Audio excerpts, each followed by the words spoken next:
I had scarce set my foot upon the hill, when my eye plainly discovered a ship lying at an anchor, at about 2 leagues and a half distance from me, south-southeast, but not above 1.5 leagues from the shore. But my observation, it appeared plainly to be an English ship, and the boat appeared to be an English longboat. I cannot express the confusion I was in, though the joy of seeing a ship, and one which I had reason to believe was manned by my own countrymen and consequently friends, was such as I cannot describe. But yet I had some secret doubts hung about me. I cannot tell from whence they came bidding me keep my guard. In the first place, it occurred to me to consider what business an English ship could have in that part of the world, since it was not the way to or from any part of the world where the English had any traffic, and I knew there had been no storms to drive them there, as in distress, and that if they were English really, it was more probable that they were here upon no good design, and that I had better continue as I was than fall into the hands of thieves and murderers. I had not kept myself long in the posture, but I saw the boat draw near the shore, as if they looked for a creek thrust into the convenience of landings. However, they did not come quite far enough. They did not see the little inlet where I had formerly landed my rafts, but ran their boat on shore upon the beach, at about 1/2 mile from me, which was very happy for me, for otherwise they would have landed just, as I might say, at my door, and would have soon beaten me out of my castle, and perhaps have plundered me of all I had. When they were on shore, I was fully satisfied they were Englishmen, at least most of them. 1 or 2 I thought were Dutch, but it did not prove so. There were in all 11 men, whereof 3 of them I found were unarmed, and, as I thought, bound. And when the first 4 or 5 of them were jumped on shore, they took those 3 out of the boat as prisoners. One of the 3 I could perceive using the passionate gestures of entreaty, affliction, and despair, even to a kind of extravagance. The other 2, I could perceive, lifted up their hands sometimes and appeared concerned indeed, but not to such a degree as the first. I was perfectly confounded at the sight, and knew not what the meaning of it should be. Friday called out to me in English as well as he could. "O master, you see Englishmans eat prisoners as well as savage mans." "Why," said I, "Friday, do you think they are going to eat them, then?" "Yes," says Friday, "they will eat them." "No, no," said I, "Friday, I am afraid they will murder them indeed, but you may be sure they will not eat them." All this while I had no thought of what the matter really was, but stood trembling with the horror of the sight, expecting every moment when the 3 prisoners should be killed. Nay, once I saw one of the villains lift up his arms with a great cutlass, as the seamen call it, or sword, to strike one of the poor men, and I expected to see him fall every moment, at which all the blood in my body seemed to run chill in my veins. After I had observed the outrageous usage of the 3 men by the insolent seamen, I observed the fellows run scattering about the land, as if they wanted to see the country. I observed also that the 3 other men had liberty to go where they pleased, but they sat down all 3 upon the ground very pensive, and looked like men in despair. It was just at the top of the high water, when these people came on shore, and while partly they stood parleying with the prisoners they brought, and partly while they rambled about to see what kind of place they were in, they had carelessly stayed till the tide was spent, and the water was ebbed considerably away, leaving their boat aground. They had left 2 men in the boat, who, as I found afterwards, having drunk a little too much brandy, fell asleep. However, one of them was waking sooner than the other, and finding the boat too fast aground for him to stir it, hallooed for the rest who were straggling about, upon which they also came to the boat, but it was past all their strength to launch her, the boat being very heavy, and the shore on that side being a soft oozy sand, almost like a quicksand. In this condition, the true seamen, who are perhaps the least of all mankind given to forethought, they gave it over, and away they strolled about the country again, and I heard one of them say aloud to another, calling them off from the boat, "Why, let her alone, Jack, can't you? She'll float next tide." By which I was fully confirmed in the main inquiry of what countrymen they were.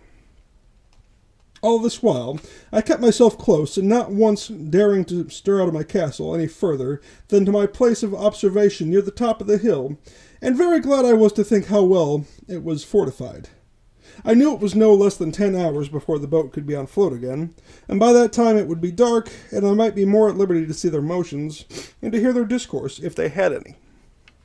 In the meantime, I fitted myself up for a battle, as before, though with more caution, knowing I had to do with another kind of enemy than I had at first. I ordered Friday also, whom I had made an excellent marksman with his gun, to load himself with arms. I took myself 2 fowling pieces, and I gave him 3 muskets. My figure, indeed, was very fierce.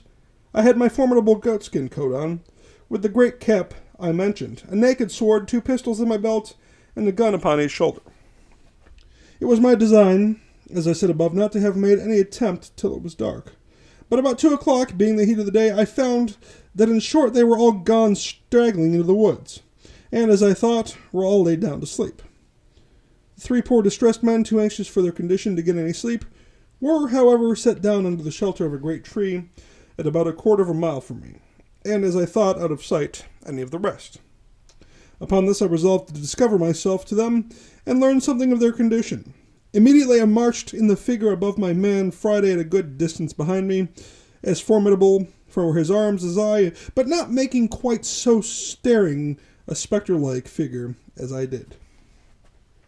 I came as near them, undiscovered as I could, and then, before any of them saw me, I called aloud to them in Spanish, "What are you, gentlemen?" They started up at the noise, but were 10 times more confounded when they saw me, and the uncouth figure that I made. They made no answer at all, but I thought I perceived them just going to fly from me when I spoke to them in English.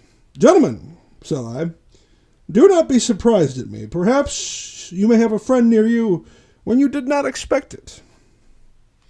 "He must be sent directly from heaven, then," said one of them very gravely to me, pulling off his hat at the same time, "for our condition is past the help of man."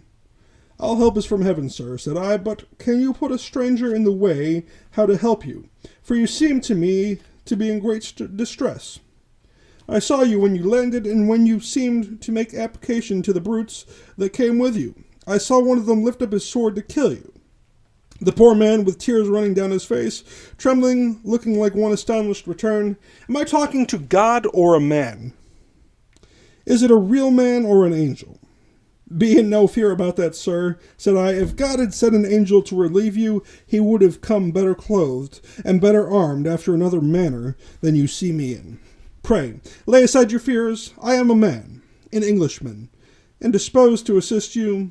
You see, I have one servant only. We have arms and ammunition.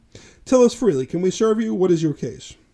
'Our case,' he said, 'sir, is too long to tell you while our murderers are so near. But in short, sir, I was commander of that ship.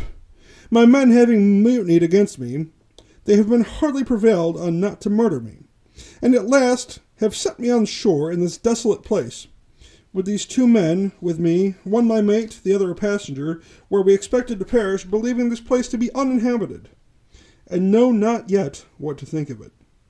Where are those brutes your enemies?' said I. 'Do you know where they are gone?' 'There they are, sir,' said he, pointing to a thicket of trees. 'My heart trembles for fear they have seen us and heard you speak. If they have, they will certainly murder us all.' 'Have they any firearms?' said I. He answered, 'They have only 2 pieces, and one which they left in the boat.' 'Well then,' said I, 'leave the rest to me. I see they are asleep. It is an easy thing to kill them all. But shall we rather take them as prisoners?' He told me there were 2 desperate villains among them, that it was scarce safe to show any mercy to, but if they were secured, he believed all the rest would return to their duty. I asked him which they were. He told me he could not at the distance describe them, but he would obey my orders in anything I would direct. 'Well,' said I, 'let us retreat out of the view of hearing, lest they awake, and we will resolve farther.' So they willingly went back with me, till the woods covered us from them. 'Look you, sir,' said I, 'if to venture upon your deliverance, are you willing to make 2 conditions with me?' He anticipated my proposals by telling me that both he and the ship, if recovered, should be wholly directed and commanded by me in everything, and if the ship was not recovered, he would live and die with me in what part of the world soever I would send them. and the two other men said the same. "Well," said I, "my conditions are but two. First, that you will stay on this island with me. You will not pretend to any authority here, and if I put arms in your hands, you will upon all occasions give them up to me, and do no prejudice to me or mine, upon this island, and in the meantime to be governed by orders. Second, that if the ship is or may be recovered, you will carry me and my man to England, passage free." He gave me all the assurance that the intervention of faith of a man could devise, and he would comply with the most reasonable demands, and besides it would owe his life to me, and acknowledge it upon all occasions, as long as he lived. When I took leave of this island, I carried on my board for relics the great goatskin cap I had made, my umbrella, and one of my parrots. Also, I forgot not to take the money I formerly mentioned, which had lain by me so long useless that it was grown rusty or tarnished, and could hardly pass for silver till it had been a little rubbed and hand-held, and also the money I found in the wreck of the Spanish ship. And thus I left the island on the 19th of December, as I found by the ship's account in the year 1686. After I had been upon it 28 days, 2 months and 19 days.